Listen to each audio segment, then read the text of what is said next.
Hey guys, tonight we begin with something gritty, grand, and absolutely unforgiving. Life in the Roman Empire. Not as a senator, not as an emperor, no golden laurel crown, no marble baths. Tonight, you're not Julius Caesar. You're just you. Dropped, unprepared, into a world of sandals, sewage, and state-sponsored crucifixion. So before you get comfortable, take a moment to like the video and subscribe. But only if you genuinely enjoy what I do here. And let me know in the comments where you're tuning in from and what time it is for you. It's always fascinating to see who's joining us from around the world. Now, dim the lights, maybe turn on a fan for that soft background hum, and let's ease into tonight's journey together. You open your eyes to the sounds of yelling, chickens, and a baby crying somewhere down the hall. Congratulations! You've just woken up in a Roman insula, the ancient version of an apartment building. Think of it as a multi-story death trap held together with dust, prayer, and very questionable architecture. You're probably living on the 3rd or 4th floor, which is bad news. The higher the floor, the poorer the tenant, and the more likely your ceiling collapses when someone spills olive oil above you. Your room is small, no bigger than a walk-in closet, with stone walls that sweat in summer and freeze in winter. There's no window, just a little hole that lets in air, smoke, and the occasional pigeon. The mattress, stuffed with straw and lice. The blanket smells like damp wool and regret. There's no furniture, no decorations, and certainly no kitchen. Cooking inside is forbidden. A small fire could ignite the whole building, and fire codes haven't been invented yet. Your only possessions are a clay cup, a worn-out tunic, and maybe a wooden comb if you're feeling fancy. There's no toilet. Not in your room. Not in your building. Your chamber pot sits in the corner, silently judging you. You'll have to carry it down narrow, rickety stairs to empty it into the street gutter, hopefully without slipping and adding your body to the morning offerings. Oh, and the walls. Paper thin. You hear your neighbour praying, coughing, arguing with his wife, and, unfortunately, not arguing with his wife, if you catch my drift. The air is heavy with smoke, mildew, and the distinct perfume of unwashed humanity. Someone's already baking bread downstairs, but you're not invited. The street vendors are yelling prices for figs and fish guts. A distant centurion is barking orders at someone who's probably already bleeding. You're not even out the door yet, and you're sweating, itchy, and possibly inhaling lead dust from the plumbing. Welcome to the Roman workday. You're not an emperor, you're not a gladiator, you're just another poor soul in an overcrowded tenement, trying not to fall down the stairs or anger a city god before noon. And you've still got 23 hours to go. Now that you've survived the climb down the crooked stairs of your insula, it's time to address the second most urgent matter of the morning. Your bladder. There's no bathroom in your apartment, of course. No sink, no flush, not even a bucket with dignity. Instead, you shuffle down the street, chamber pot in one hand, modesty in the other, toward the nearest latrina, Rome's version of a public restroom. And calling it public is generous. It's a social club for strangers who don't mind making eye contact while doing their business. You arrive to find a long stone bench with holes cut into it. Beneath the bench, a shallow trough flows with water, just enough to carry away the collective shame of the city's lower classes. You sit if you dare, and hope the person beside you doesn't want to chat. Privacy?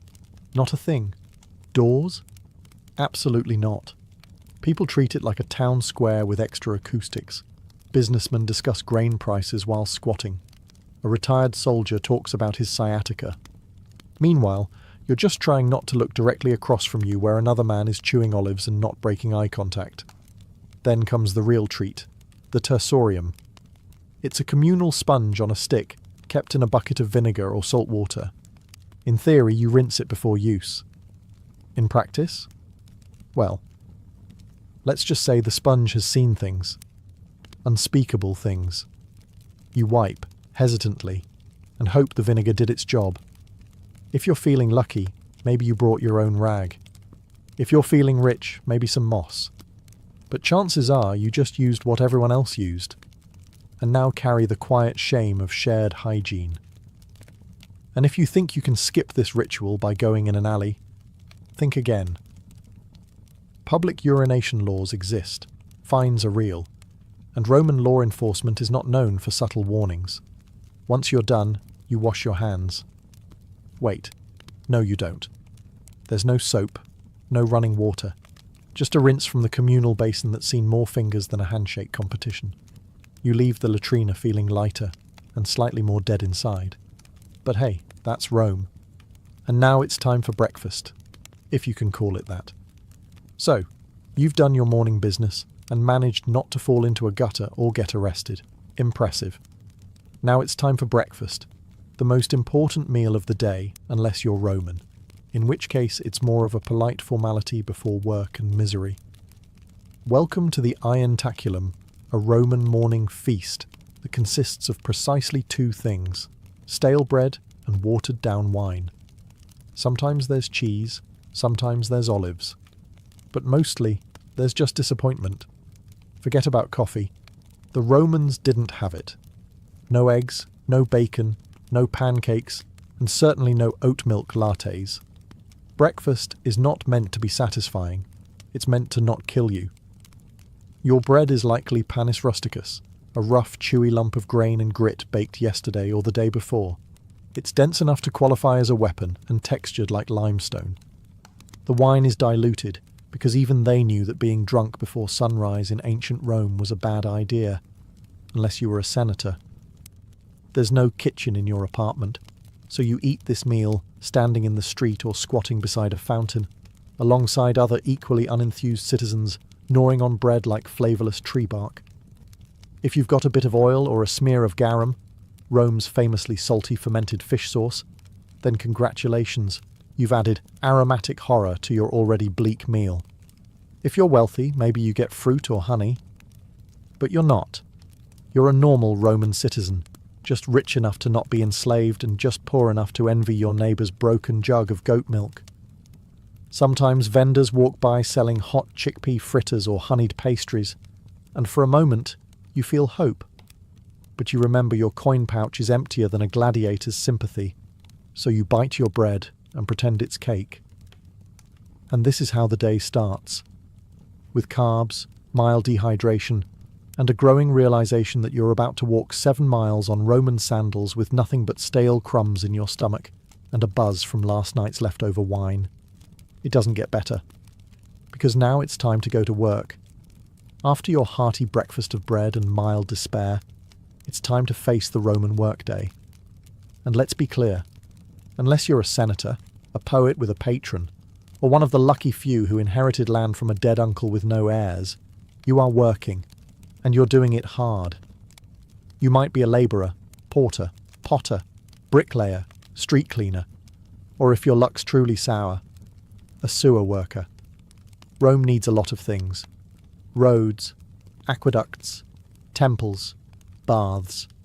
And someone has to build them. That someone, you, with your bare hands, under the sun, wearing sandals that provide all the arch support of a soggy leaf. The Roman workday starts early, very early. The sun is barely up, but the foreman already is, yelling in Latin and waving a stick. If you're late, you're docked a day's pay or worse, beaten, shamed or fired, which in Roman terms means you starve with honour. Your tools are basic. You dig with a shovel made of splinters and prayer, carry bricks on your back, and haul water from a cistern that smells like old socks and ambition. There are no gloves, no helmets, just sweat, dust, and the constant awareness that one slip might crush your spine and your career simultaneously. And if you're a craftsman, good luck. You're competing with hundreds of others selling the same clay pots, sandals, or cheap tunics. Underpricing is common, and quality doesn't matter if a richer citizen decides he doesn't like your face. Even more elevated jobs, like messenger, accountant, or teacher, aren't glamorous. You're either running through Rome's chaotic streets with scrolls under your arm, writing numbers for someone who will forget your name, or trying to teach Latin to a group of senators' children who already think they're gods. Women? They're working too, spinning, weaving, selling vegetables, or managing stalls in the markets, plus raising children, plus managing the household. plus not dying during childbirth, multitasking before it was cool. And after all this, you get a short break for lunch. Maybe. If your supervisor isn't in a bad mood or trying to impress a visiting prefect. So yes, you work, or you die trying. Rome may be eternal, but your back won't be, so you've made it through the morning without fainting or being flogged. Now it's time to navigate the ancient Roman street, a chaotic, crowded gauntlet designed by someone who clearly hated personal space and public health. Picture it. The sun's high, the city's buzzing, and the street is alive. Not in a poetic way, in a literal way. Rats, flies, stray dogs, livestock, beggars, merchants yelling in 6 languages, children running wild, thieves pretending to help old ladies while pocketing your coin purse. It's like Times Square, if Times Square had no plumbing and everyone was carrying a goat. Let's talk infrastructure. Roman roads were engineering marvels, perfectly straight, masterfully paved, and usually overflowing with a blend of urine, spilled wine, vomit, animal waste, and the remains of last night's garum sauce. The middle of the street functions as an open sewer. Step off the raised footpath without looking, and congratulations. You've just baptized your sandal in the holy waters of human misery. Wagons clatter by with no speed limits, no crosswalks, and zero chill. They don't stop for pedestrians. In fact, Roman law actually banned heavy cart traffic during the day in the city, which means drivers race through at night, in the dark, without brakes, like charioteers on a deadline. If you're not crushed by wheels, you'll be bumped by elbows, baskets, or an angry fishmonger shouting about spoiled eels. Then there's the air, thick with smoke from cooking fires, incense from temples, the scent of public latrines wafting on the breeze. Oh, and dead animals. Sometimes people just leave them there. If a dog drops in the forum, someone might just toss a cloth over it and walk away. And don't forget public spectacles, spontaneous brawls, impromptu protests, or a politician's parade that blocks traffic for hours while trumpet players blast off-key fanfare in your face. So yes, the Roman street is alive and out to get you. Slip on a fig, get hit with a runaway cart, or accidentally offend a patrician's pet monkey, and your day could end faster than Caesar on the Ides of March. And you were just trying to go buy lentils. You're sweaty, dusty, and desperately craving a splash of something cold. The good news? You live in Rome, a city renowned for its aqueducts, those magnificent engineering marvels that carry fresh water from the hills straight into the heart of the empire. The bad news? That water doesn't care about you. Unless you're wealthy enough to live in a domus with your own private fountain, you're sharing water with thousands of your closest coughing, sneezing, not washing their hands neighbours. Your options are the public fountains, where everyone fills their jars, washes their feet, and occasionally dunks a child for fun or hygiene. And by hygiene, we mean a wet version of hope. If you want to wash up, your best option is the thermae, the Roman public baths. They're everywhere, and everyone uses them. Sounds civilized, right? But here's the thing. The water cycles through multiple pools with no soap, no chlorine, and very little shame. You'll be sitting in a tepid bath with a dozen other men, none of whom believe in modesty. Conversations are loud, political, and occasionally naked. A man might try to sell you socks, while another cleans his ears with a stick. And the water, it's been through everyone. If you were hoping to feel clean, think again. You're marinating in bacteria with a hint of eucalyptus. Also, fun fact, the plumbing system often uses lead pipes. Yes, lead. Romans were obsessed with engineering, but not chemistry. Over time, that convenient indoor plumbing could cause all kinds of delightful side effects like anemia, gout, infertility, and, if you're truly lucky, madness. Want to drink something safer? Wine. Seriously. Water is viewed with suspicion, especially in the poorer districts where contamination from latrines and street runoff is common. So wine is diluted and consumed throughout the day by men, women, and children alike. Because what better way to survive a crumbling empire than with a gentle buzz? So yes, Rome brought water into the city before most of the world knew what a pipe was. But for the average citizen, it's a gamble every time you drink, bathe, or rinse your toes. Enjoy your aqueducts. Just don't trust them. Welcome to the Roman Empire, where pain isn't just a possibility, it's the background music of your entire life. You stub your toe, no ice, no painkillers. You grit your teeth and keep going until it either heals wrong or falls off. Break a bone? You wrap it in a dirty rag and try not to breathe too hard. Get a splinter? Good luck.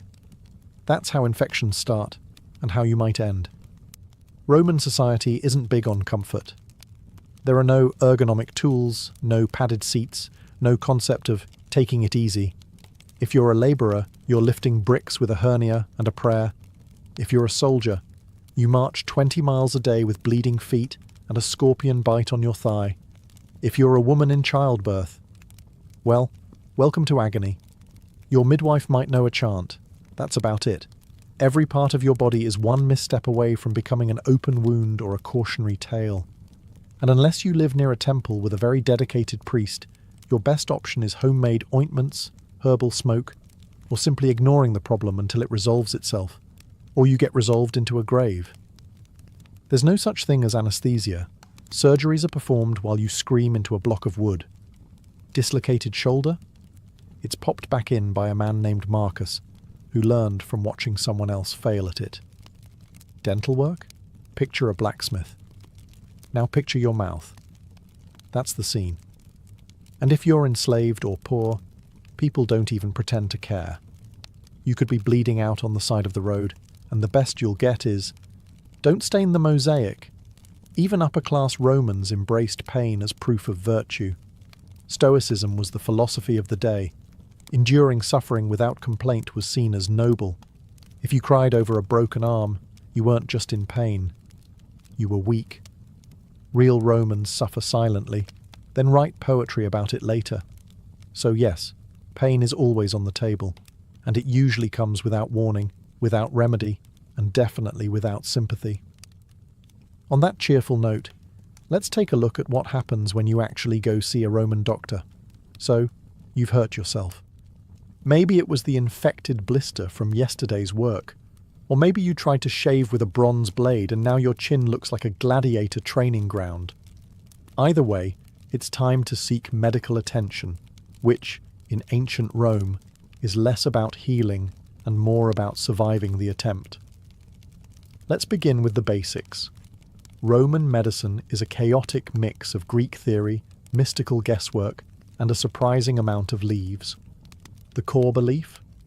The body is ruled by 4 humours: blood, phlegm, yellow bile, and black bile. Feeling off? One of them is out of balance. The solution? Drain something. So your doctor, who may or may not also be your barber, immediately reaches for the leeches, or a knife. Because bloodletting is the default treatment for everything from migraines to moral failings. Have a cough? Let's open a vein. Depressed? We'll just drain some sadness out of your arm. Surgery? Oh yes, it exists. Roman surgeons had scalpels, forceps, and even bone drills. What they didn't have were anesthetics. You stay conscious through the whole procedure, gripping the edge of a wooden table while a man in a dirty toga digs into your flesh with the confidence of someone who once saw a scroll about it. Antiseptics. Not really a thing. They might wash wounds with wine or vinegar, which does help, but also burns like divine punishment. Infection is a common side effect. So is death. Prescriptions vary wildly. You might be given honey, garlic, crushed beetles, or a poultice made of herbs, ash, and very specific types of animal dung. If things get worse, you're advised to sleep in a temple, pray to Asclepius, and hope divine dreams will deliver your cure. And if none of it works, well, your doctor shrugs, your family lights a candle, and your neighbours start whispering about what kind of omen your death might be. It's not that Romans didn't care about health. They just hadn't quite figured out what helped and what murdered you more efficiently.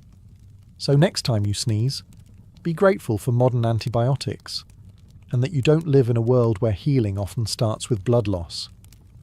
After a long day of sweating, bleeding, and dodging carts, you're starving. Time for dinner, or as the Romans called it, cena.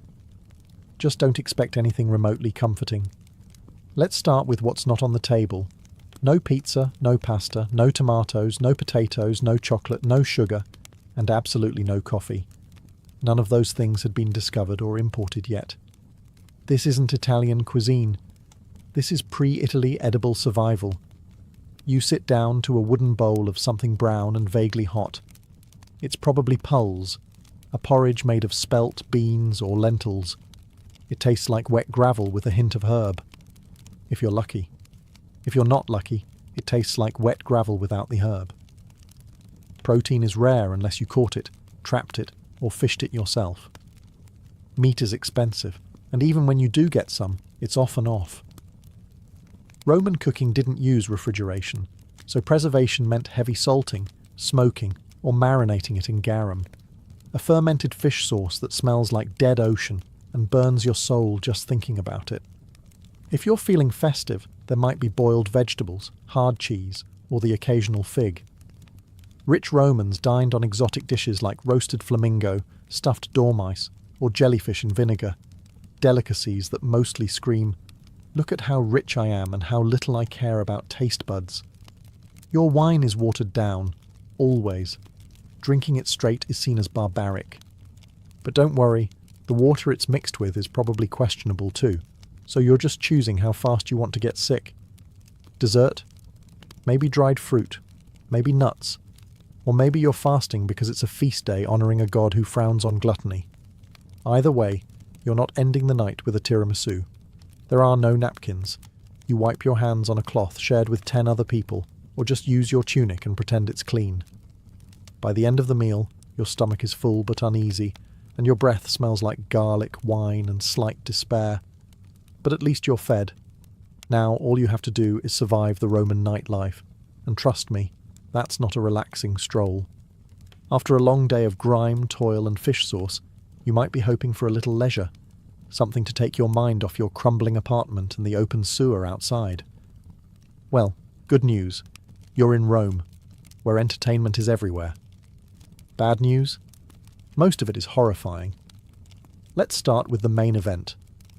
The Colosseum, the crown jewel of Roman engineering, and the place where your soul quietly dies. This is where crowds gather to watch men stab each other for sport, wild animals devour criminals, and sometimes, if the emperor is feeling dramatic, reenact full naval battles with real water and real drowning. It's free to attend, which sounds generous until you realise it's free because the state wants you distracted while the Senate raises taxes and quietly annexes Armenia. You sit packed between sweaty strangers, cheering as a gladiator loses a limb. There's blood, sand, and occasional public executions with extra flair. You're clapping. You're not sure why. Feeling a little sensitive? Prefer theatre? Head to the amphitheatre for a Roman play. Maybe a tragedy written in Latin you barely understand, or a farce so bawdy the punchline involves someone pretending to defile Jupiter with a sausage. Subtlety is not the Roman strong suit. If you're feeling sporty, try the Circus Maximus. Chariot races are fast, thrilling, and regularly fatal. There are no guardrails, no helmets, and lots of shouting. Crashes are inevitable and spectacular, and the crowd loves it. They're here for the violence and the betting. Don't cheer for the wrong team unless you're ready to fight your way home. And then there's the street entertainment, fire breathers, acrobats, musicians, con artists, and the occasional philosophical rant from a barefoot man with nothing to lose. If you don't like the show, wait 5 minutes. Something else, or someone else, will start yelling. But behind all of it, there's a strange, brilliant madness. Rome didn't just distract its people. It dazzled them into forgetting how brutal daily life was. It weaponized spectacle. And if that doesn't numb you enough, there's always more wine. Now, let's take a walk through justice. Roman style. Spoiler. It's not comforting. You've survived work, dinner, and a gladiator getting impaled for applause. You might think you're safe now, that as long as you keep your head down, the law will protect you. Ah, that's adorable. In Rome, the law doesn't protect, it reminds. Reminds you that you're small, replaceable, and that mercy is a luxury reserved for statues of emperors. First off, legal status matters. If you're a citizen, you have rights. In theory. You can't be flogged in public unless someone important gets really annoyed and you get a proper trial. If you're non-citizen, justice comes in the form of a fist, a branding iron, or a swift execution outside the city gates. Slaves? They are property. If a slave murders their master, even if the master deserved it, every slave in the household might be executed, just to send a message. That message? Don't even think about it. If you're accused of a crime, don't expect a calm chat with a lawyer. Trials are public theatre. The wealthier party brings witnesses, bribes, and dramatic gestures. You bring your tunic and a sinking feeling. If you cry on cue, that might help. If you have no patrons, pray to Jupiter and hope the magistrate isn't hungover. Punishments are designed not just to hurt, but to deter. Thieves can be branded or have their hands broken. Liars might get their tongue pierced. Fraud? Public flogging or exile, if you're lucky. And if you insult the emperor, it's not jail time.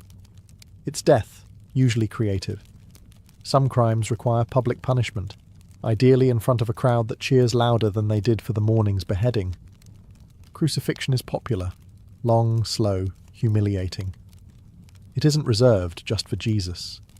It's the go-to for rebels, robbers, and anyone the state wants to make an example of. And remember, law enforcement isn't there to help. The vigiles are Rome's version of firefighters and police, underpaid, overworked, and often corrupt. If you're mugged, they might shrug. If you bribe them, they might help you mug someone else. So yes, Rome has laws, written in stone, recited in forums, but they serve power, not justice. Now let's talk about gods, because you're not just obeying men here. You're on Jupiter's turf. After surviving the streets and dodging Roman justice, you may hope to find comfort in religion. A little peace, a little personal spirituality. Nope, not here. In the Roman Empire, religion isn't a private affair. It's an institution. An ever-present cloud of incense and obligation wrapped around every waking moment of your life. You don't choose your gods, they choose you. And there are so many. There's a god for everything. Door hinges, cardia, sewers, cloacina, boundaries, terminus, and even mildew, robigus. You can't walk 5 paces without crossing a shrine. If you don't pause to bow, light a candle, or mutter a prayer, you're not just being rude, you're inviting catastrophe. Maybe not today, but eventually. And when your roof collapses, everyone will nod and say, "Ah, yes, he skipped the Saturnalia offering." Religious festivals fill the calendar, dozens per year. On those days, business stops, animals are sacrificed, and the air smells like roasting bull and wet marble. You attend out of piety, but also fear. Because if the gods aren't honoured properly, they'll retaliate, with plagues, droughts, or a really bad harvest that ruins everyone's lentil supply. Now let's talk about emperor worship. The state wants you to revere the emperor not just as a ruler, but as a living god. You're expected to offer incense at his altar, sing his praises, and never, never roll your eyes during a triumphal procession. That's treason adjacent. If you're caught not participating in public worship, say you're a little too quiet during the Vestalia, or you don't show up to toss grain into the temple flame, you could be labelled impious, atheistic, or worst of all, suspicious. Suspicion in Rome is like blood in shark-infested waters. And if you're part of a foreign cult, you'd better keep that under wraps unless it's officially approved. The state doesn't like unfamiliar gods unless they bring wine, taxes, or new soldiers. Roman religion isn't about belief. It's about ritual. You don't have to feel it. You just have to do it. Correctly. On time. And in public. And you better smile while you sacrifice that goat. Speaking of social performance, let's climb the greasy pole of Roman ambition in the next chapter. You've bowed to the gods, avoided a lawsuit, and survived a public bath without contracting something mythical. But here comes the most exhausting part of Roman life: the social hierarchy. A brutal, finely tuned machine where every word, gesture, and sandal strap placement could make or break you. Roman society is a ladder, but it's covered in oil and lined with daggers. At the top are the senators, old money, togas with purple stripes, and land ownership so vast it has its own postal code. Below them, the equestrians, the wealthy business class. Then come the plebeians like you, the struggling middle and lower classes. Below that, freedmen, slaves, foreigners, and the guy who accidentally insulted a statue of Augustus once. Want to move up? You'll need patrons, powerful individuals who protect you in exchange for lifelong loyalty, errands, favours, and the occasional vote. It's like having a boss, godfather, and landlord rolled into one charmingly condescending package. Each morning, you visit your patron's home as part of the salutatio. You wait in line with other clients, praise his haircut, maybe compliment his son's toga, then beg for a favour, usually money, food, or a recommendation. If you're lucky, he tosses you a coin and lets you carry his litter through the forum. Congratulations, you're now connected. Every move you make is watched and judged. Your clothes must be clean, not fashionable, just clean. Your speech must be proper. Your friends, carefully selected. And whatever you do, don't show ambition. That makes people nervous. If you rise too quickly, others will conspire to knock you back down, socially or literally.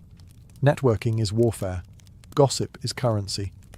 The wrong comment at a banquet can end your career. The right marriage can save your entire bloodline. But you better play it carefully. Love is for poets.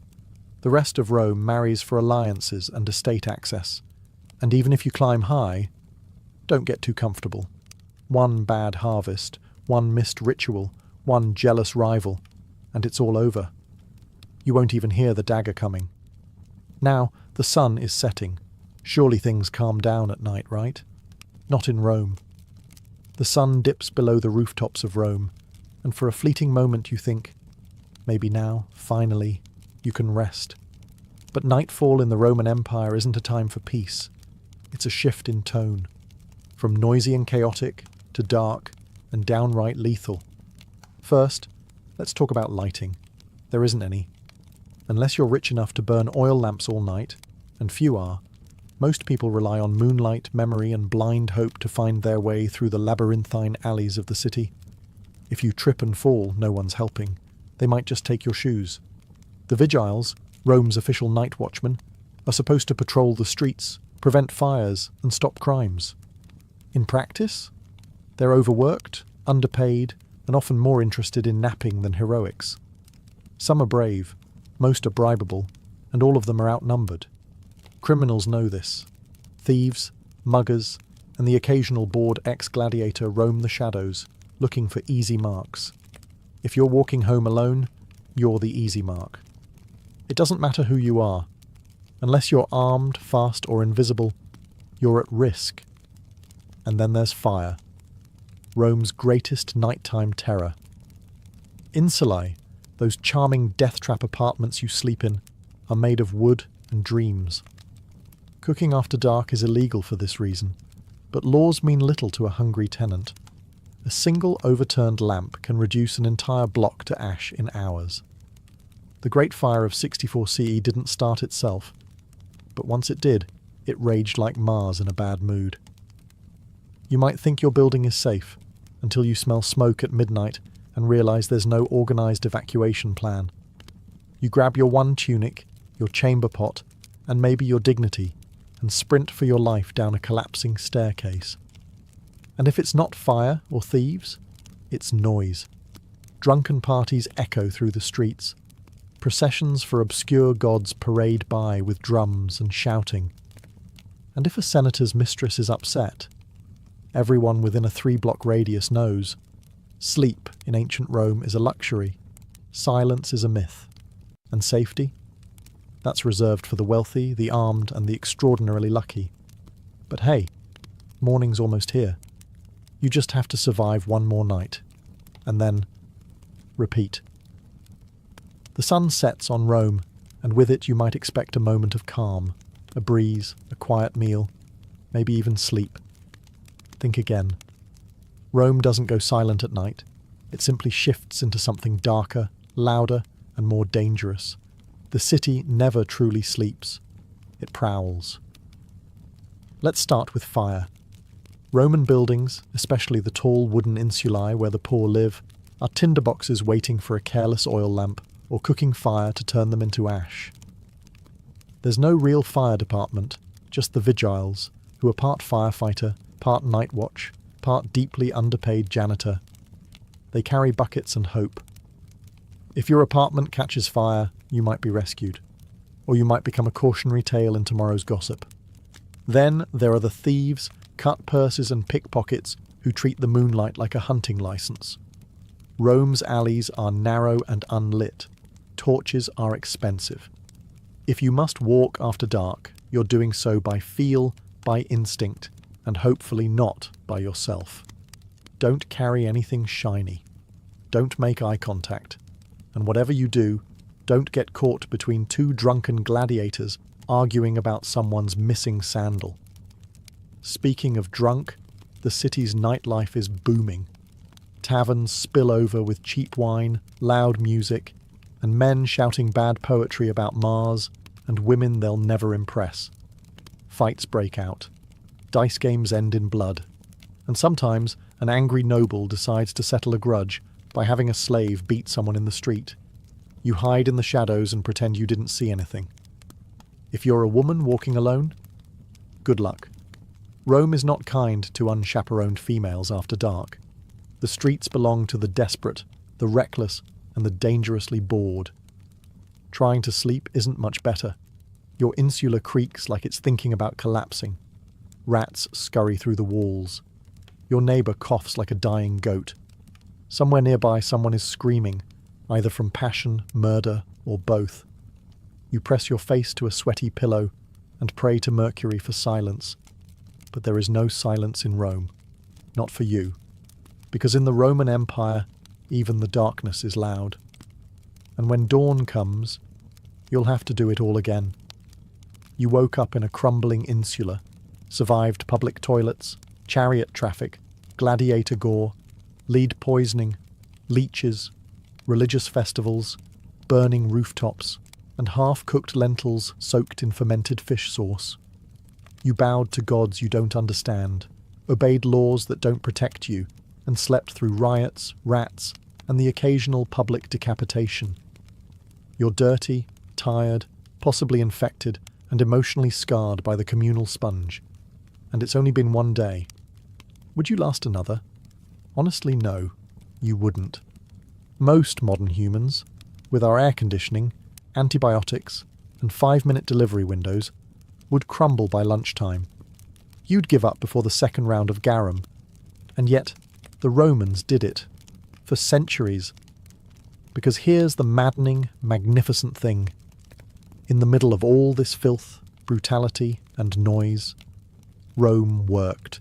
Somehow. They built cities, roads, aqueducts, libraries, temples, and amphitheatres. They expanded their empire across continents. They administered laws, developed philosophy, mapped the stars, performed surgeries, and invented concrete. Concrete. That stuff still holds up better than most modern buildings.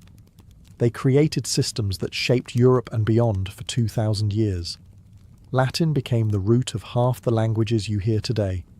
Their architecture inspired cathedrals, parliaments, and college campuses. Their political concepts, republics, senates, veto power, still echo through modern democracies.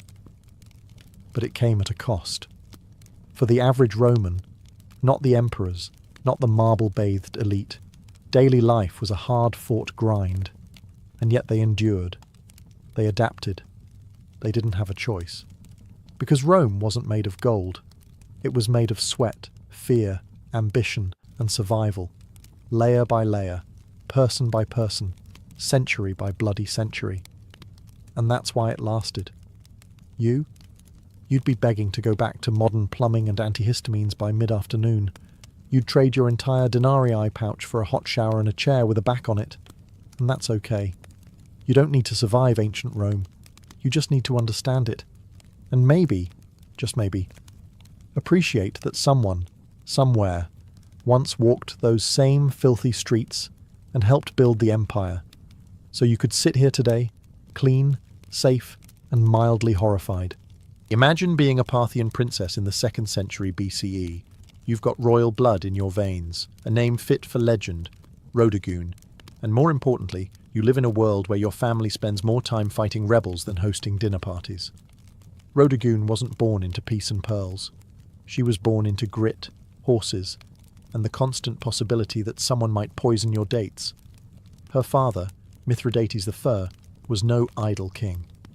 He was the one who expanded Parthia from a dusty fringe kingdom into a formidable empire that would one day spar with Rome. But expansion comes with problems, namely rebellions, betrayals, and those neighbours who just won't accept that your army now owns their backyard.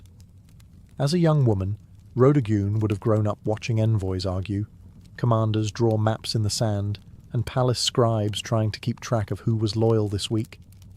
She wasn't trained just in silk and ceremony. She learned statecraft, command presence, and how to wear armour that didn't clash with her earrings. It's important to understand the role of Parthian women here. While not always given the spotlight, Parthian noblewomen were no strangers to power. Some ruled cities, others plotted dynastic alliances, and a few, like Rhodogoon, became legends not for who they married, but for who they defeated. And defeat she did, but that part comes later. At this point in her life, Rhodogoon's name was already known. She was a symbol, not just of royal lineage, but of Parthian pride. She carried with her the expectation that she'd either marry a king or become one in spirit. She didn't seem content with sitting on the sidelines while cities burned or provinces rebelled. While most royal ladies were being oiled and perfumed, Rhodogoon was likely brushing up on military reports and court logistics. She had no time for vanity, and as fate would have it, she would one day make a vow that involved not washing her hair until a rebellion was crushed. Spoiler alert, it took a while, but before we get to that dusty crown moment, we need to understand what kind of rebellion dares provoke a princess who would rather lead troops than wear gold. The Parthian Empire, grand as it appeared on a map, was more duct tape than marble. Stretching from the Persian Gulf to the edges of Mesopotamia and beyond, it was stitched together by marriages, oaths, and the occasional sword pressed firmly against someone's neck. So when a rebellion flared up in the western provinces, likely in Media or Babylonia, it wasn't exactly surprising. What was surprising was how bold the rebels were. These weren't just disgruntled tax evaders. These were full-blown aristocrats and city leaders, angry at the central power and perhaps emboldened by the young age or absence of a male royal enforcer. They didn't just throw a fit. They took fortresses, silenced Parthian envoys, and essentially told the crown to go polish its own sandals. Now, under ordinary circumstances, the king would have dispatched a general or a cousin with too much ambition and too little brains. But these weren't ordinary circumstances. For reasons still debated by historians, maybe timing, maybe logistics, maybe sheer royal defiance, Rhodogoon herself took command.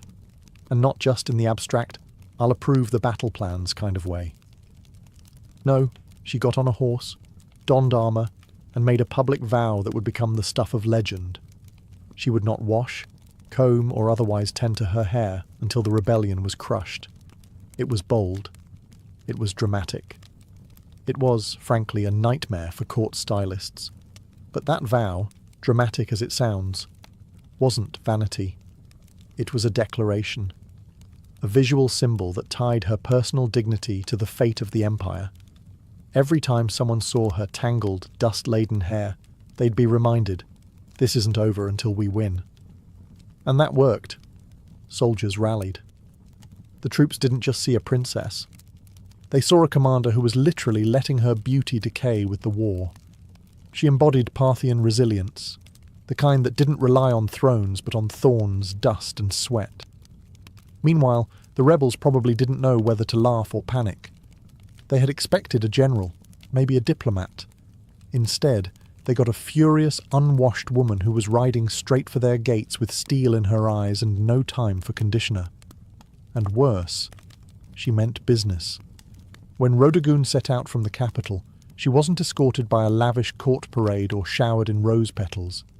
She was accompanied by cavalry, grit, and the weight of an empire that needed its rebels squashed like an overripe fig. And she looked the part. Gone were any signs of courtly delicacy. Her hair, famously unkempt, began to take on a life of its own, hanging like a banner of war-torn determination. In a world obsessed with appearances, she turned her own into a weapon.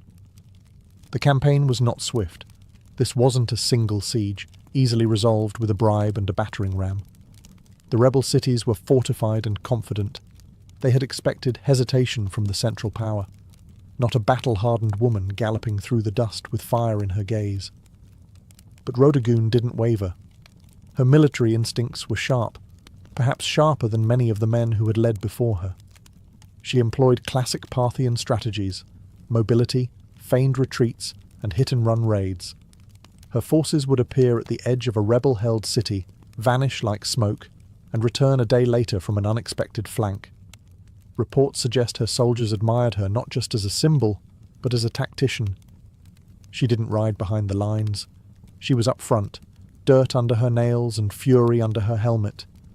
And as the weeks dragged on, so did her hair. It's said that by the third month, the strands had begun to knot into ropes, full of dust and sweat, and the whispers of battlefield prayers. But that only made her more terrifying to her enemies, and more revered by her men. Rebels called her the Witch Queen, not because she practiced magic, but because no noblewoman should still be fighting in the field and refusing a bath. Surely, they reasoned, something unnatural was at work. But there was nothing magical about it, just sheer, unrelenting discipline. By the time her army laid siege to the final rebel holdout, the legend had grown faster than the rebellion had. In taverns and tents alike, soldiers joked that the enemy wasn't afraid of Parthian swords. They were afraid Rodogun would never wash again. And truth be told, they weren't entirely wrong. The last stronghold of the rebellion loomed ahead, a walled city rumoured to be impenetrable, where the rebel leaders had dug in like ticks on a dog. Supplies had been hoarded, archers lined the parapets, and the gates had been reinforced with the kind of smug confidence only traitors possess. They believed they could outlast Rodogun. Big mistake. By now her appearance was legend. Word had spread not just through the empire, but into enemy territory. The woman who won't wash, they whispered, has arrived. Some said her hair had turned to iron. Others claimed she hadn't slept in weeks. The myths piled up like siege ladders. But Rodogun was no myth. She was real, and she had tactics. Instead of launching a reckless assault, she opted for a slow, punishing siege, cut off trade routes, intercept messengers, poison wells. The rebels had braced for a battle of swords. Instead, they got starvation. She weaponized time itself, letting her enemies rot from the inside out. And all the while, she camped outside the city with her soldiers, just another commander beneath the canvas tents. She shared their meals, gritty bread and lukewarm wine. She inspected their armour. She led patrols. And she still, despite every opportunity, refused to so much as touch a comb. For her soldiers, the vow had become sacred. No one dared suggest she break it, even in jest. It had become a living embodiment of Parthian pride, a symbol that their suffering wasn't for nothing. Every tangled strand was a reminder. We are still in this fight. Inside the rebel city, morale crumbled. They had expected to demoralize the enemy by holding out. Instead, it was they who began to wither. Their own commanders began to argue. Food ran low. Rumours of desertion began to ripple like cracks through stone. And then came the breaking point. A small gate, left unguarded for just an hour, perhaps out of fatigue, perhaps sabotage, was found by one of Rodagun's scouts. That night, under the cover of darkness and wind, her forces slipped in and opened the main gates from within. By morning, the city was hers, and Rodagun, face streaked with sweat and ash, stood atop the battlements, unbathed, victorious, and utterly terrifying. Victory was not declared with trumpets or parades, it was declared with water. After months of dust, battle, and relentless pursuit, Rodagun stood before her army not in royal robes, but in the same battlefield garb she had worn since the campaign began. Her armour bore dents from rebel blades, her face was lined from sun and strain, and her hair, her wild, matted, filthy hair, now hung down her back like a lion's mane made of wire and legend. But she had done it. Every rebel city had fallen. Every oathbreaker had been brought low. And now, with her vow complete, she could finally do what no one in the Empire had dared attempt to rush. She could wash her hair. According to tradition, and later accounts passed down through oral history, Rodagun summoned her servants not to a golden chamber, but to a public courtyard. She wanted her soldiers, the ones who bled beside her, to witness this moment. Basins were filled, oils were warmed, combs were retrieved from storage like sacred relics. And then, under the open sky, the warrior princess of Parthia, caked in the grime of war, began to scrub away months of rebellion. It was symbolic. Every tangle undone was another city reclaimed. Every rinse of water over her scalp washed away defiance, soaked into the earth as if the land itself had been restored. Some say she wept. Others say she laughed. But what no one disputed was the silence among the troops as they watched. Hardened men, scarred and sunburned, stood like statues as Rodagun emerged from her ritual transformed. No crown was placed on her head. She didn't need one. The dust had become her diadem. The act of not washing had become more powerful than any jewel. And in that moment, Parthia didn't just have a princess. It had a symbol. She could have returned to court in triumph, let the scribes compose flattering odes, allowed nobles to fall over themselves in praise. But she didn't rush back to luxury.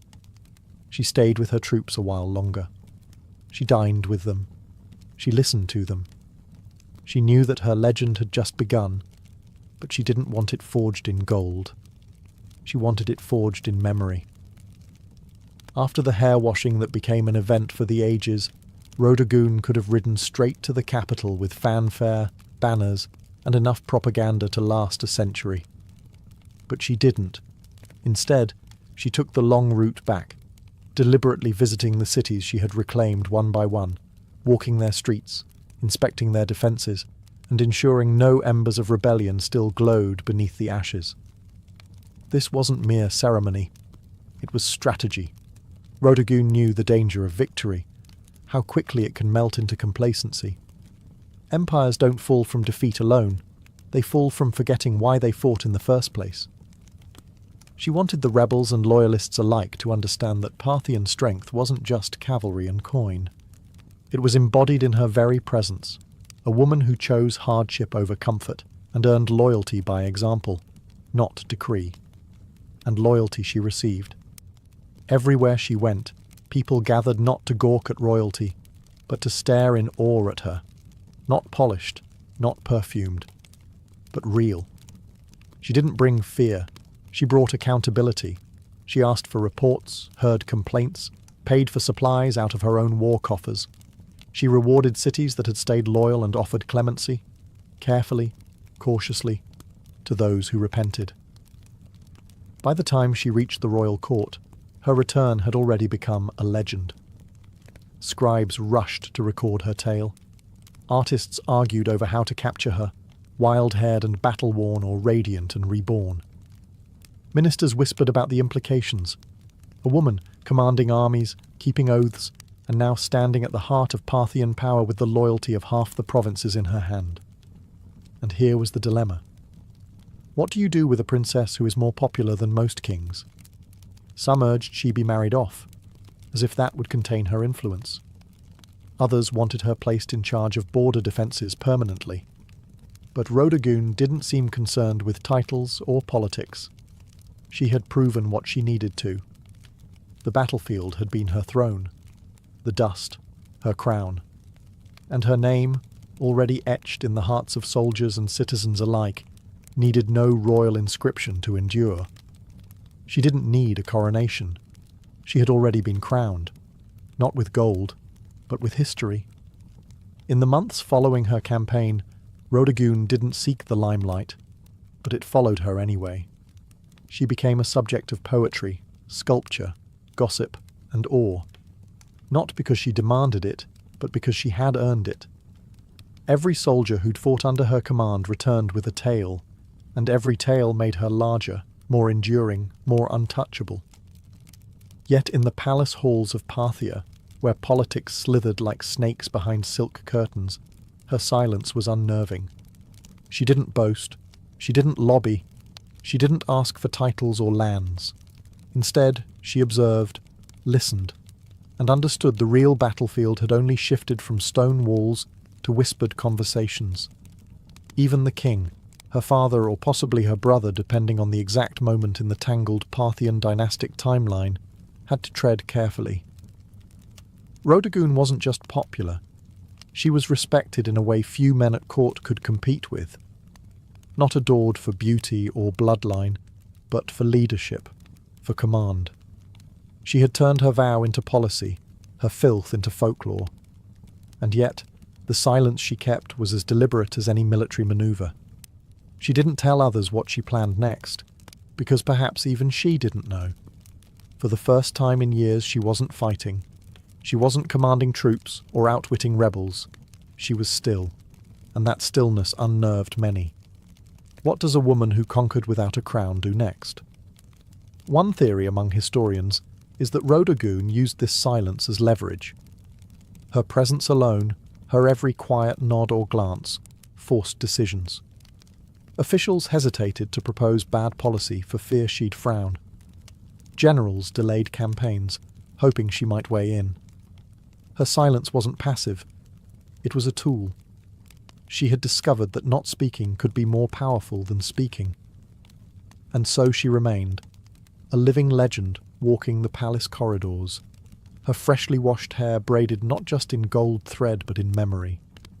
Her very existence challenged the norms.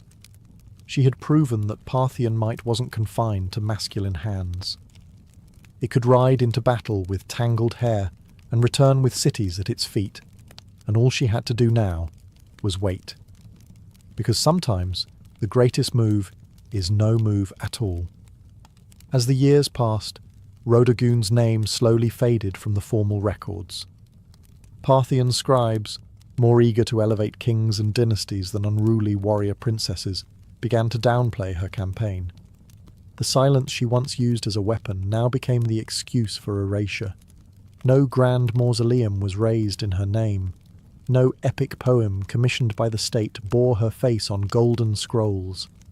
But that's the thing about true legend. It doesn't need permission to survive.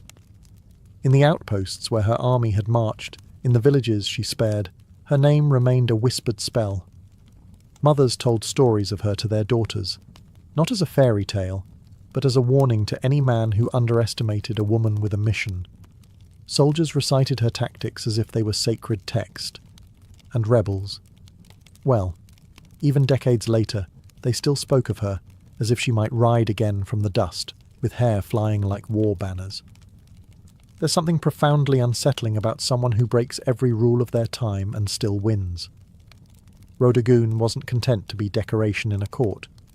She didn't play the flute, paint birds, or practice the refined art of being quietly ignored. She burned through her time like a comet, and then vanished just as quickly. Historians have debated what became of her. Some believe she retired from public life, choosing peace over politics. Others think she remained an advisor in the shadows, shaping Parthian strategy from behind the veil of anonymity. A few romantics claim she rode out one final time to settle a border dispute and disappeared into legend. Never confirmed, never denied. But what's certain is this: her legacy endured where it mattered most, in the people. She may not have worn the crown, but she ruled in ways no diadem ever could. She redefined what loyalty meant. She showed that a vow, even one as strange as refusing to comb your hair, could be as binding as a royal decree, and far more inspiring. And though history books may offer her only a footnote, the dust of Parthia still remembers her, because you don't need a marble statue to be eternal. You just need to keep your vow and win. Centuries after her death, Rhodogune's story remains a paradox, well known in whispers, yet elusive in ink. No towering statue bears her likeness, no royal tomb sings her praises in carved stone. But in the collective memory of those who admire rebellion, endurance, and principled ferocity, she is immortal. Not in the way kings are remembered, but in the way forces of nature are. She didn't need to conquer foreign lands or sign monumental treaties. What she conquered was expectation. In a world where women were told to wait behind curtains while men spilled blood in their name, Rhodogune tore the curtain down and marched out barefoot, helmet in hand. She didn't ask for command. She took it. And the empire didn't collapse. It followed. More importantly, she taught her people a lesson that no decree could enforce. That loyalty doesn't come from fear. It comes from seeing your leader suffer beside you. From watching them choose discipline over comfort.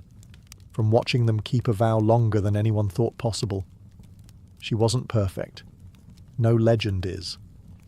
But her story endures precisely because it wasn't polished or clean. It was tangled, muddy, honest, like her hair on that final day of victory. In that filth was dignity.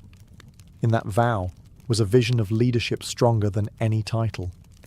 When her soldiers looked at her, they didn't see a princess. They saw someone who believed in the fight more than her own vanity. And that's the part history couldn't quite erase. Even now, long after Parthia has crumbled and its cities turned to sand, her name returns in moments of resistance. Artists revive her. Writers search for her footprints. A vow not to wash until victory. It sounds absurd to some, but to those who've had to claw their way through injustice, it makes perfect sense. Rhodogune was never about glamour. She was about grit. And in the end, it was the dust that crowned her, not gold. Dust. The same substance emperors try to escape in death, yet the very thing she wore like a badge of honour. She was forgotten by kings, ignored by chroniclers, but remembered by the dust. And that's where legends truly live, not in stone, but in soil. Before empires clashed and blood soaked the sand, before kings trembled at her name, Tomyris was simply a daughter of the wind, born to the raw, open steppe. The land she came from was not gilded in marble or echoing with philosophy. It was brutal, free, and endlessly vast. This was the world of the Massagetae, fierce nomadic horse archers who rode like spirits of the plains, their lives shaped by survival, honour, and war. We know little of Tomyris's childhood, but we can imagine the rhythm of it. She would have learned to ride before she could run, to shoot before she could speak in full sentences. Among the Massagetae, girls were not caged in tents or veiled by silence. They trained beside the boys, rode with the warriors, and grew up with iron in their blood. To lead, one had to bleed. And Tomyris, even as a young woman, bled for her people. Her tribe worshipped the sun and sky, lived off their herds, and buried their dead with weapons, ready for battle in the afterlife. They had no cities, no golden temples, but they had pride.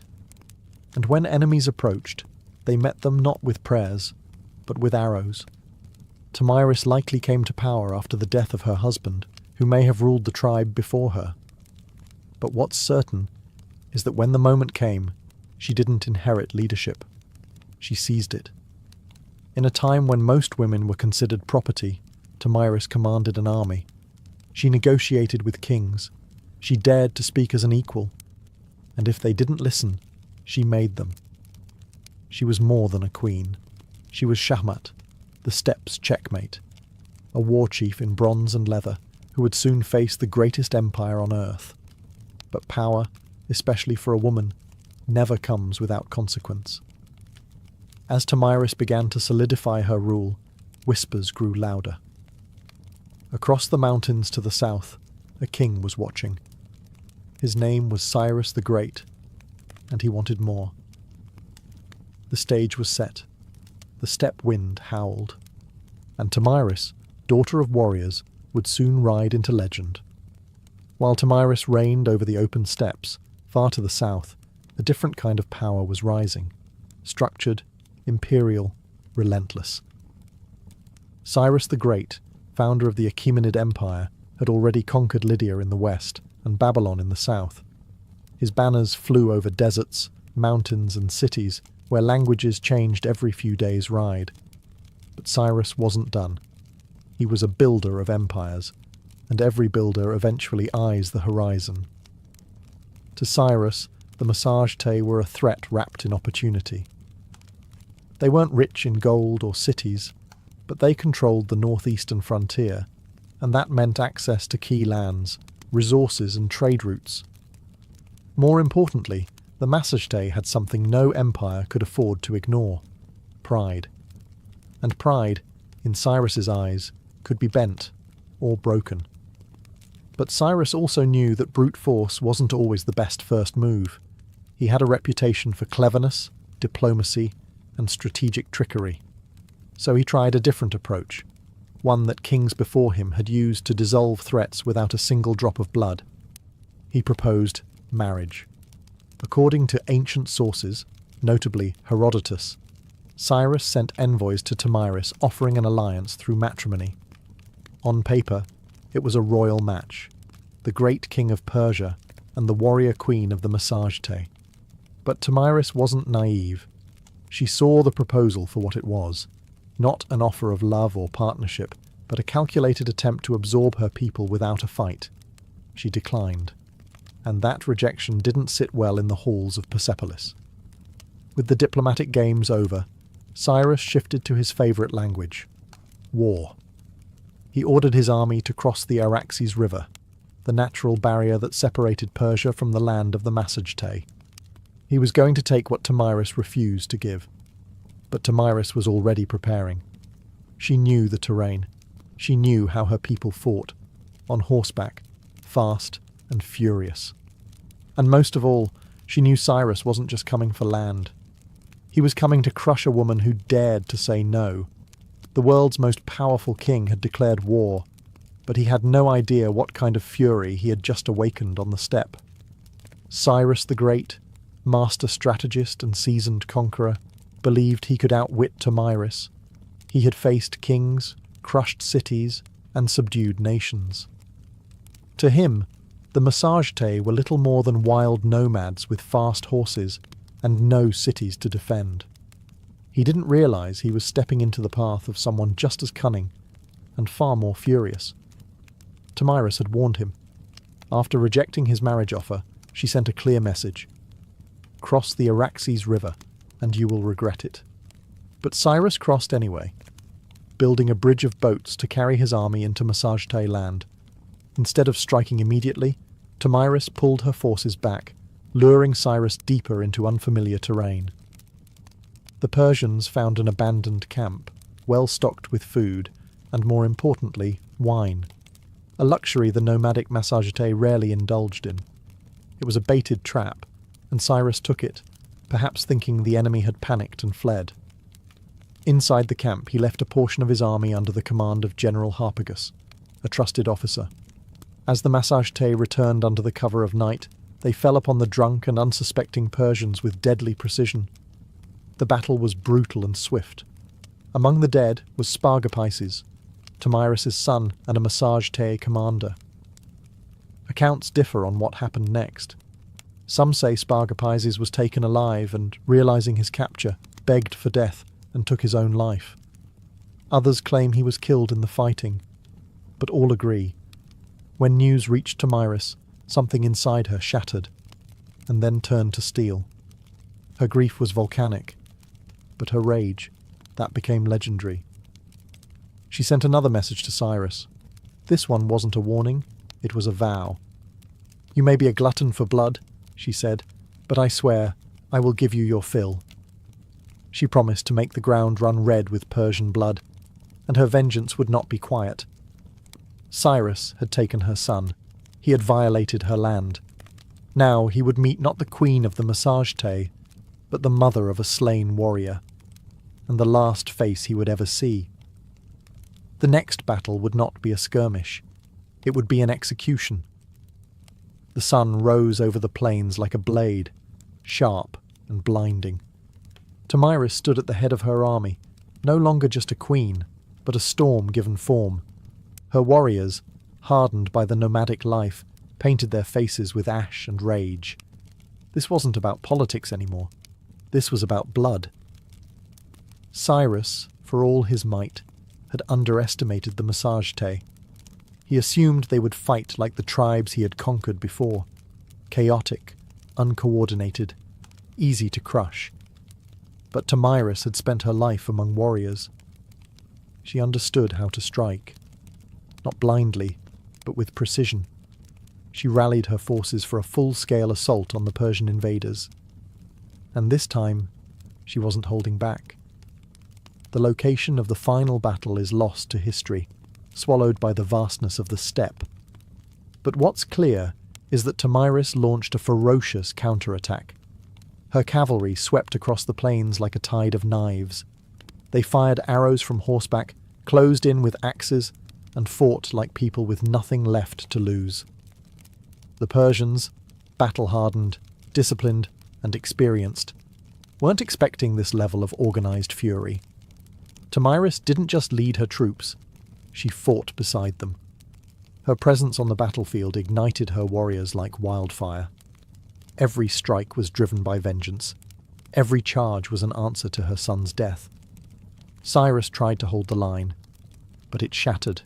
The Persians were routed. Many died where they stood. Others fled into the endless grasslands, only to be hunted down. And Cyrus the Great, the man who had conquered Babylon, Lydia, and nearly the known world, fell in the chaos. Whether he was slain in combat or captured and executed depends on the version told. But either way, he died on Tomyris's terms. What came next is infamous.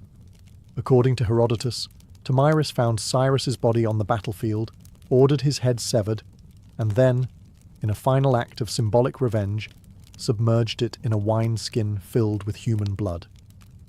"Drink your fill," she said, "of the blood you thirsted for." Was it historical fact or poetic embellishment? Maybe both. But it didn't matter. The message was eternal. Tomyris was not to be conquered. When the dust settled and the grass drank deep the blood of empire, Tomyris stood victorious. A warrior queen who had done what no king or army before her could. She brought Cyrus the Great to his end. News of the defeat sent shockwaves across the ancient world. The mighty Achaemenid Empire, thought to be unstoppable, had been humiliated by a woman from the steppes. The Persians did their best to downplay the loss, but the death of their founder couldn't be ignored. Cyrus's body was eventually returned and buried with honor in the royal tomb at Pasargadae. Yet the stain of his final defeat would linger like a wound on the empire's legacy. For Tomyris and the Massage-Tay, however, the victory was more than revenge. It was a declaration. They had defended their sovereignty not just with weapons, but with dignity. Tomyris had stood up to the world's most powerful ruler, and she hadn't just survived, she had triumphed. And then she vanished from history. No records survive detailing her later years, her death, or any successors she may have appointed. It's as if, after taking her vengeance, Tomyris simply rode back into the horizon and allowed the wind to carry her legend forward. In the centuries that followed, historians, poets, and chroniclers would try to fill in the blanks, turning her into a symbol as much as a woman. To the Persians, her name was a bitter reminder. To the Greeks, she was a paradox, a barbarian who displayed more nobility than many kings. And to the peoples of Central Asia, Tomyris became folklore, a ghostly queen who rides through the steppe, fierce and unbending, with a sword that remembers. Her legacy would inspire countless depictions across cultures. Medieval manuscripts portrayed her in regal armour. Renaissance paintings imagined her towering over Cyrus's corpse. In every age, she became what people needed: a mother avenger, a wild queen, a lesson in hubris, or a symbol of feminine power. But one truth cuts through the myth: she changed history. Tomyris didn't inherit a throne, she forged it in fire and fury. And for one brief, unforgettable moment, the Steppe Queen proved that not all empires rise. Some fall to the hooves of warriors who ride with vengeance in their hearts. Much of what we know about Tomyris comes not from local Massagetay records. They left no stone tablets or royal archives, but from the pen of a Greek, Herodotus, often called the father of history. Writing a century after her time, he immortalized Tomyris in his histories, casting her as a warrior queen of astonishing resolve and terrifying vengeance. But Herodotus wasn't simply reporting facts. He was weaving a story, one part chronicle, one part morality tale. To him and his Greek audience, Tomyris represented the ultimate reversal of imperial arrogance. Cyrus the Great, a man who had conquered half the known world, fell not to a vast army or a rival king, but to a woman who fought not for glory, but for her child. Her victory was almost mythic, and Herodotus treated it as such. He even detailed her grisly revenge: the wineskin of blood, the severed head of Cyrus, and her damning words, "Drink your fill." But was it true? Modern historians debate this endlessly. Some argue that Herodotus exaggerated or even invented parts of the tale, using Tomyris as a narrative tool to humble the Persian Empire, which, at the time of his writing, was still a looming force over the Greek world. Others believe that while the blood wineskin episode might be symbolic, the core event, Cyrus's death at the hands of Tomyris, likely did happen. There's also the question of bias. Herodotus, for all his insight, often filtered foreign cultures through a Greek lens. He portrayed the Massagetay as wild and free, yet noble, an exotic mirror to Greek ideals of honour and liberty. Tomyris, in that frame, wasn't just a barbarian. She was a moral counterweight to Persian ambition. Still, even if details blurred over time, Herodotus succeeded in one thing. He ensured Tomyris would not be forgotten. Because of him, she became more than a historical footnote. She entered the realm of legend, where facts soften but impact sharpens. And in that space between myth and memory, Tomyris's story found a strange kind of immortality. In a world dominated by kings and conquerors, Herodotus left us a queen who refused to kneel, and left her enemies bleeding in the sand. Though she may have slain one of the ancient world's most iconic emperors, Tomyris never ruled an empire herself. She didn't build cities of stone or inscribe edicts on golden tablets. Her people, the Massagetay, were nomads, living not by walls, but by the rhythms of the land, the sky, and the horse. This meant that Tomyris's legacy was never institutionalized. There were no marble busts or royal coins bearing her likeness, no archives to immortalize her decrees. Instead, her story passed on as stories do on the steppe, through firelight, song, and the whispered awe of warriors. The Massagetay were one of many powerful tribes of the Central Asian steppes. Their cousins included the Scythians, the Saka, and the Dahai, all expert horse archers who roamed the lands between the Caspian Sea and the borders of ancient China. These tribes were feared by empires for their mobility, unpredictability, and ferocity in battle. Tomyris, as a female leader among them, was rare, but not entirely unique. Steppe culture, unlike many sedentary civilizations, allowed women far greater freedoms. Women rode, hunted, fought, and even led. Among the Scythians, graves of female warriors, buried with weapons, armour, and horse gear, have been found by archaeologists, confirming that the stories of fierce steppe queens were more than just legend. Tomyris stood at the pinnacle of that tradition. Her power didn't come from inheritance or religion. It came from respect, grit and sheer capability. She was a unifying force among scattered clans, a political leader and a military commander in a landscape where survival meant riding faster, shooting better, and fearing nothing. But because the massage tei left no monuments, Tomyris became a kind of phantom queen, her name echoing only in the writings of outsiders and in the oral traditions of the steppe. To the Persian scribes, she was a warning, to the Greeks, a marvel, and to her people, likely a memory carried in bloodlines and battle songs, a ghost who rode with them across the plains. Empires may rise and fall in stone, but the stories of the steppe live on in the wind. And Tomyris, fierce, grieving, and unbroken, became its voice.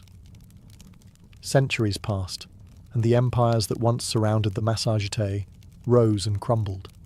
Cyrus's successors built Persepolis, fought Alexander the Great, and faded into the dusty footnotes of time. But Tomyris? Her legend endured, not in the palaces of kings, but in the hearts of those who refused to bow. Across Central Asia, she became more than a queen. She became a symbol of female strength, of resistance, of the untamed spirit of the steppe. In many ways, Tomyris embodied a kind of defiance that transcended geography. She was not Roman, not Greek, not Persian, and so her story belonged to no empire. That made her dangerous and inspiring. In the medieval Islamic world, chroniclers occasionally mentioned her name, reshaped by language but never quite forgotten. In some versions, she was praised for her justice and vengeance. In others, she was seen as a savage queen, a reminder that power in the hands of a woman could be both glorious and terrifying. By the time the Renaissance rolled around, European artists rediscovered her tale through the writings of Herodotus. Painters depicted her in elaborate armour, standing triumphantly over Cyrus's lifeless body. In one dramatic painting, she holds his severed head aloft like a trophy, blood-soaked and victorious. It was theatrical, yes, but also political. These artists were fascinated by the idea of a woman who didn't just survive in a man's world, she won. In the 19th and 20th centuries, Tomyris became a nationalist icon in regions like Kazakhstan, Uzbekistan, and Turkmenistan. Poets and educators reclaimed her as a historical heroine, proof that the roots of Central Asian identity were fierce, proud, and deeply feminine. Her name appeared in textbooks, statues, and even military ceremonies. A woman who had once ruled on horseback with a bow in hand was now riding once more, through memory and myth, through rebellion and pride. In a world that still wrestles with the idea of powerful women, Tomyris remains a challenge. She wasn't perfect, saintly, or tame. She was decisive, brutal when necessary, compassionate only to those who deserved it. She was resistance in human form, and the blood of empire on her hands was a crown she wore without apology. History tends to favour the builders of monuments, the writers of laws, the kings who carve their names into stone. Tomyris did none of these. She left no empire behind, no palace to excavate, no royal seal to decipher, and yet her name still lives, not because she ruled forever, but because she refused to be erased. She stands as a contradiction to how history often remembers women, not as helpmates or footnotes, but as forces of destiny. Tomyris didn't beg for recognition. She took it with blood and fire. She didn't ride behind a king. She rode against one, and won. Her story is retold in classrooms from Central Asia to Europe, not simply because she killed Cyrus the Great, but because she dared to defy him. She wasn't defending an empire. She was defending freedom, a freedom that rode on the backs of horses, that hunted with hawks, that slept under the stars. A freedom that could not be neatly drawn on a map. Today, her statues rise from Kazakhstan's capital cities, and her face adorns coins and textbooks. To modern Central Asians, she is a mother of nations, a link to a pre-Islamic, pre-Soviet, proudly nomadic past, a reminder that their identity wasn't born in submission, but in the cry of battle and the gallop of horses. In a world still divided by power, by gender, by memory, Tamiris is a beacon, not just because she killed a great king, but because she taught us something even greater. That dignity is not given, it is seized. That sometimes leadership looks like a mother grieving her son and refusing to let the killer walk away. We often wonder why some names survive while others vanish. Tamiris survived because she was unforgettable, because in a time when women were expected to disappear into the tents of men, she rose, blade in hand, fury in heart, and carved her story into the flesh of history. Empires fall, statues crumble, but legends ride, and somewhere, in the whispering winds of the steppe, a queen still gallops, unbroken, undefeated, and utterly unforgettable. In ancient Egypt, beekeeping wasn't a hobby, it was a state-sponsored science with divine approval. Long before modern apiaries, Egyptians had already developed an organized mobile system for managing bees and extracting honey. By 2400 BCE, beekeeping was depicted in detail on the walls of tombs in the sun-drenched necropolises of Saqqara. It wasn't just about harvesting honey, it was a sacred practice embedded in agriculture, medicine, religion, and even the afterlife. The Egyptians used horizontal clay tube hives, typically stacked in rows and laid on their sides. These were nothing like modern wooden boxes. They looked more like terracotta drain pipes, and they were carefully designed to be relocated seasonally. As the Nile's floodwaters receded and flowers bloomed along its banks, hives were moved up and down the river to follow the nectar flow. This transhumance method was incredibly advanced for its time, almost like ancient GPS for bees. Beekeepers used clay or stone pipes to blow smoke into the hives, calming the bees before honey extraction. Without protective suits, these keepers had to rely on careful timing, experience, and a fair bit of courage. Honeycombs were removed gently, and the honey was collected not just for food, but for medicine, mummification, and sacred rites. Honey was considered a gift from the gods, a divine substance associated with Ra, the sun god. According to Egyptian myth, bees were born from the tears of Ra as they fell to earth. This wasn't poetic fluff. It shaped how the Egyptians treated bees, as messengers between the mortal world and the divine. Honey was used in temple offerings, funerary rituals, and even as a currency in trade.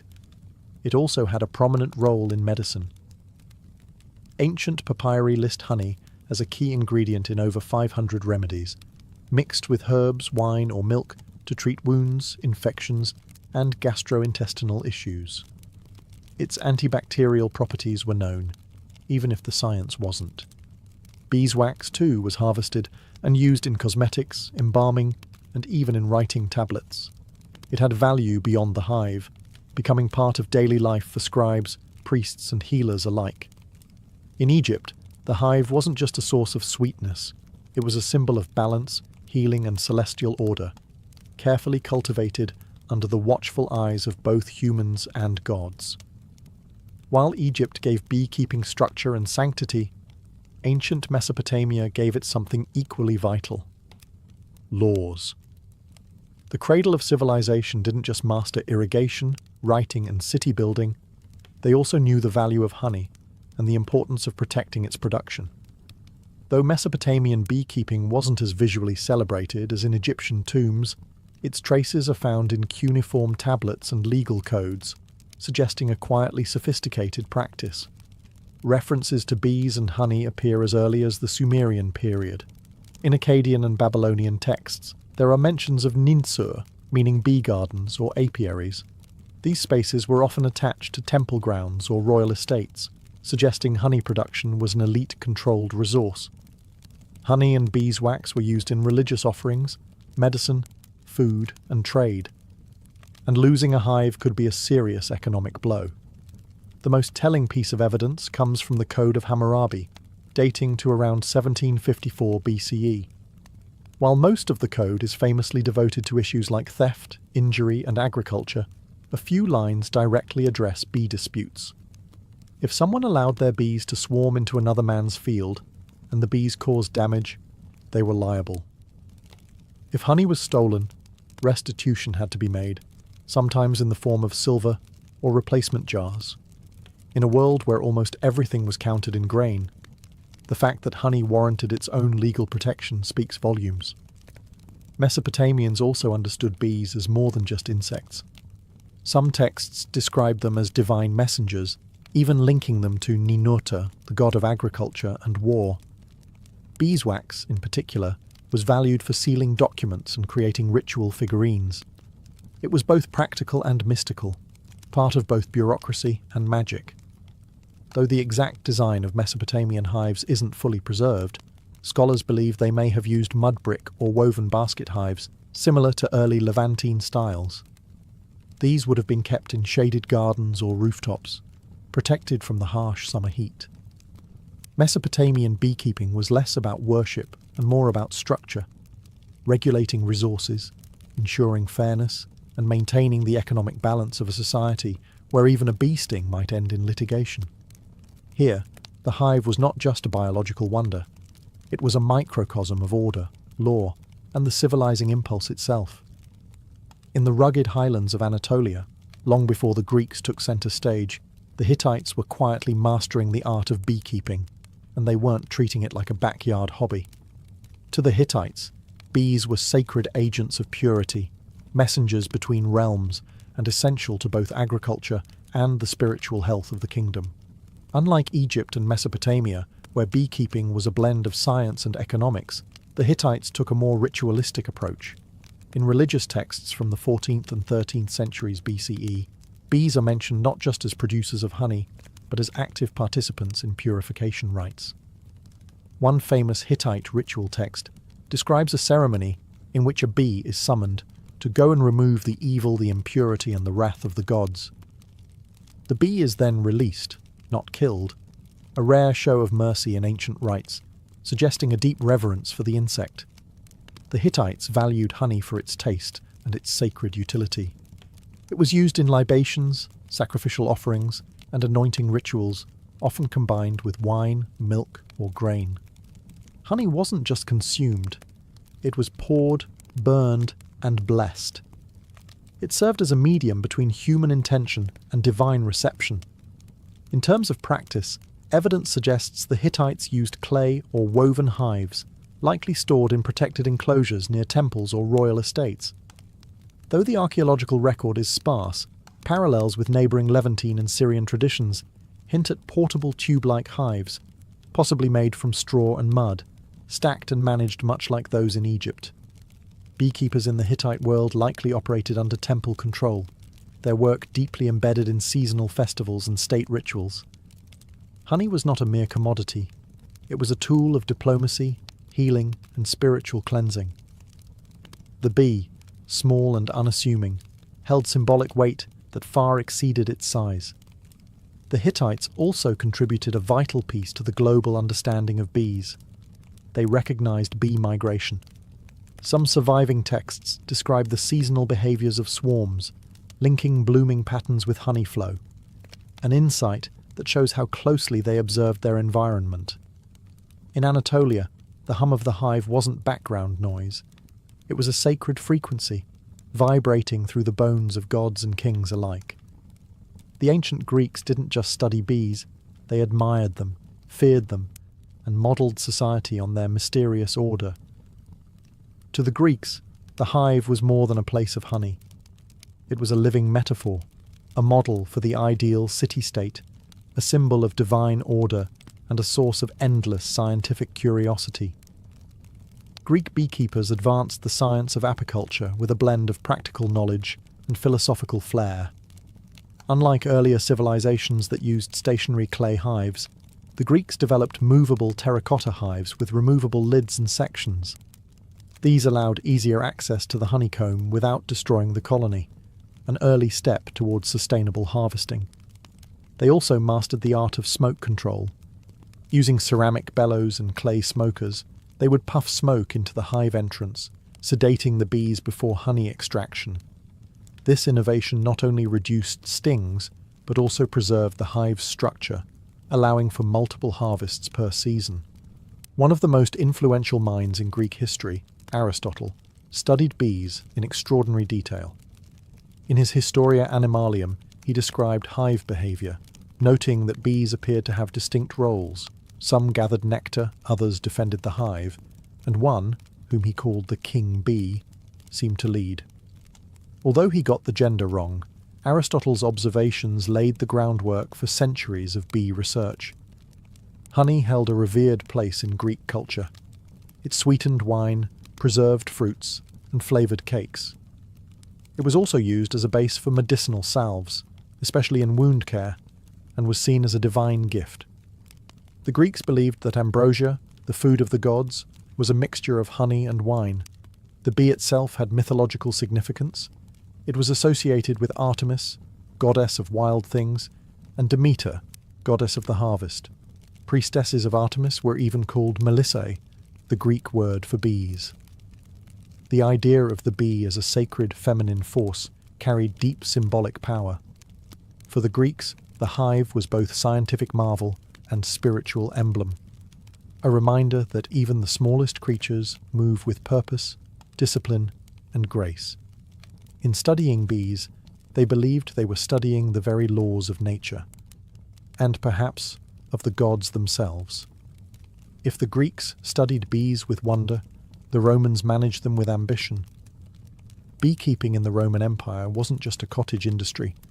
It was scaled to match the needs of a civilization that stretched across continents. From the vineyards of Gaul to the hills of Hispania, Rome turned the humble hive into an empire-wide enterprise. The Romans inherited much of their apicultural knowledge from the Greeks and Etruscans, but they expanded it into a formalized agricultural science. Writers like Varro and Columella recorded detailed instructions for building hives, harvesting honey, and relocating colonies. Their treatises describe beekeeping with a startling modernity, including observations on swarm behavior, seasonal cycles, and pest control. Roman hives came in many forms: hollow logs, cork bark containers, clay tubes, and even woven baskets sealed with dung or mud. Flexibility was key. In colder climates, more insulation was needed. In warmer provinces, ventilation was critical. These innovations allowed Rome's beekeepers to adapt the craft across vastly different regions of the empire. To calm bees, Romans employed clay pots filled with smouldering herbs like thyme or oregano. The smoke soothed the hive, and perhaps added a subtle flavour to the honey. Harvesting was done with iron knives, and wax was separated by melting and straining, later used in candles, writing tablets, cosmetics, and even waterproofing ships. Honey wasn't just food, it was everywhere. It was added to wine to make mulsum, used in baking, in sauces for meat and fish, and even as an early energy source for athletes and soldiers. Roman physicians, following Hippocratic traditions, prescribed honey for sore throats, wounds, fevers, and digestive problems. Its antibacterial properties were well known and well used. But perhaps the most Roman thing about their beekeeping was organisation. Large villas often had dedicated honey farms, run by enslaved labour under the supervision of estate managers. Production was recorded in ledgers, and surplus honey was sold in markets or exported to distant provinces. Bees were viewed not just as insects, but as productive citizens of the Roman economy. To the Romans, a well-run hive mirrored a well-run household, ordered, obedient, and endlessly fruitful. While ancient civilizations cultivated bees for honey and wax, many also saw the hive as a doorway to the divine. Across Egypt, Greece, Mesopotamia, and beyond, bees weren't just insects. They were spiritual beings, buzzing between worlds, delivering messages from gods, and offering sacred gifts like honey that bridged the natural and supernatural realms. In Egypt, bees were directly tied to divine creation. As mentioned earlier, mythology claimed that Ra, the sun god, shed tears that turned into bees upon touching the earth. Honey was used in temple offerings to please deities and accompany the dead into the afterlife. The bee also became a royal symbol. Pharaohs of Lower Egypt bore the title, he of the sedge and the bee, connecting their authority to the cosmic harmony of the hive. In Greece, the bee held powerful feminine symbolism. The priestesses of Demeter and Artemis, goddesses of fertility and wilderness, were called melissae, or bees. These women were considered channels between the divine and mortal realms. The Oracle of Delphi, one of the most important religious centres in the ancient world, was believed by some to have originally been presided over by bee priestesses. Even the famed Pythia, the Delphic prophetess, was sometimes called the Delphic bee. The hive itself was often seen as a microcosm of perfect order, disciplined, selfless, and productive. Philosophers and mystics compared bee society to ideal human society: cooperative, industrious, and reverent. The Stoics admired bees for their instinctive sense of duty. Early Christians would later adopt the bee as a symbol of chastity and resurrection, noting how bees create but do not lust. In the magical traditions of Mesopotamia, bees were invoked in ritual purification. In some Hittite ceremonies, a live bee was released after absorbing the impurities of the community, literally carrying sin away on its tiny wings. Honey and wax were burned in sacred fires, used in crafting protective amulets, and embedded in magical texts for blessings and healing. The bee was more than a metaphor. It was a bridge. A creature that lived in nature's hidden spaces, made golden food without killing, and stung only in defense. To ancient peoples, bees weren't just miraculous, they were mystical. To the ancient world, honey wasn't just delicious, it was divine medicine. Long before bacteria were discovered, people instinctively knew that honey could clean wounds, soothe coughs, and preserve the body. It wasn't magic, though it often felt like it. It was chemistry, centuries ahead of its formal explanation. In Egypt, honey was a cornerstone of ancient medicine. Medical papyri like the Ebers Papyrus, circa 1550 BCE, list honey in over 500 prescriptions. It was mixed with milk, figs, garlic, and herbs to treat everything from eye infections to digestive problems. When paired with animal fat or resin, it was applied as a salve to burns and cuts. Doctors knew that wounds treated with honey healed faster and resisted infection, likely due to honey's natural acidity and hydrogen peroxide content. The Greeks followed suit. Hippocrates, the father of modern medicine, prescribed honey for respiratory problems, ulcers, and fatigue. He used honey mixed with vinegar to create oxymel, a tonic used to clear phlegm and reduce fevers. Greek athletes drank honeyed water to boost stamina during Olympic training, believing it restored strength quicker than wine or water alone. In India, the Ayurvedic system held honey, madhu, in high regard. It was classified by taste, source, and medicinal potency. Ayurvedic texts warned against overheating honey, but endorsed it as a treatment for indigestion, colds, wounds, and even poison. It was also used in religious rituals, offered to gods and consumed during sacred fasts for both spiritual and bodily cleansing. The Romans, too, believed in the medicinal power of honey. Pliny the Elder recorded dozens of remedies involving honey in his natural history. It was a base for ointments, gargles, and laxatives, and even used to treat the wounded after battle. Honey mixed with poppy juice was given as a sedative. Roman surgeons kept it on hand to dress wounds and reduce inflammation. Beeswax had its place in medicine too, as a base for plasters, balms, and even dental fillings. Its malleability and resistance to decay made it ideal for sealing and preserving. In short, honey in the ancient world wasn't just sweet, it was life-saving.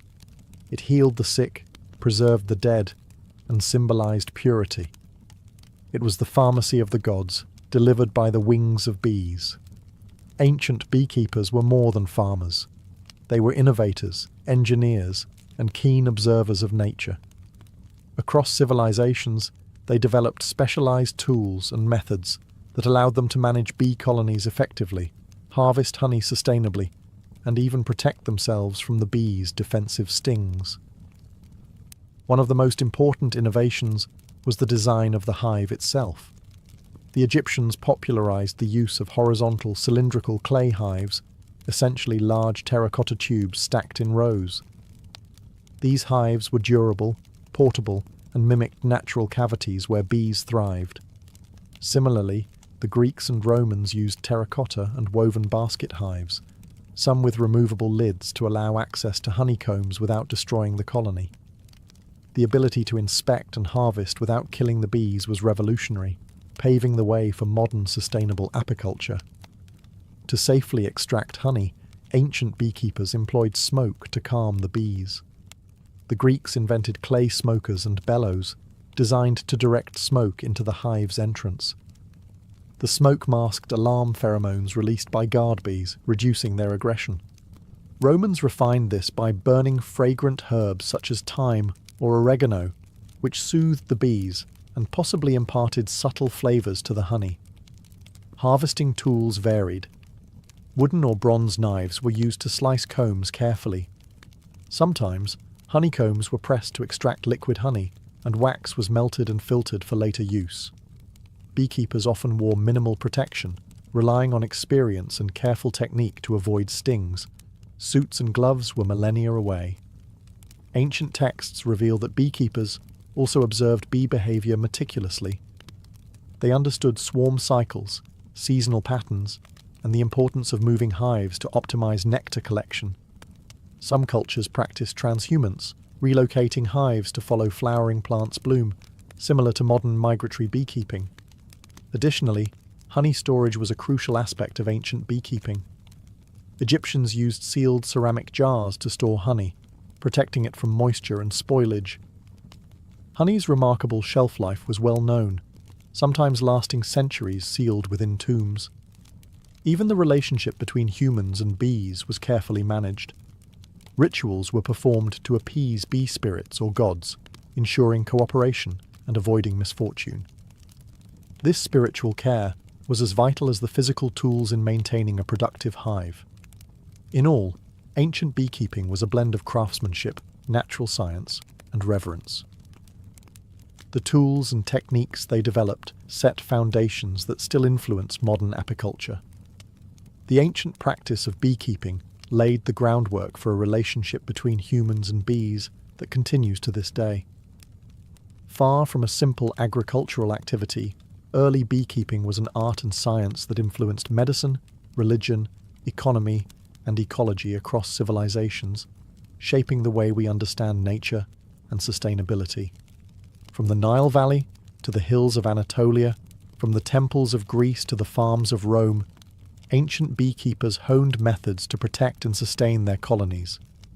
Their innovations in hive design, smoke use, and seasonal management allowed for sustainable honey harvests, a practice crucial for both survival and trade. The respect they showed for the bees' life cycles helped foster a model of harmony between humans and nature. Their understanding of honey as a medicine informed the early pharmacopoeias of Egypt, India, and Rome, influencing healing practices that persist in traditional medicine worldwide. Honey's antibacterial and preservative properties became the foundation for wound care and remedies, while beeswax shaped early technologies in cosmetics, art, and construction. The symbolic and spiritual meanings attributed to bees and honey in ancient cultures also endure.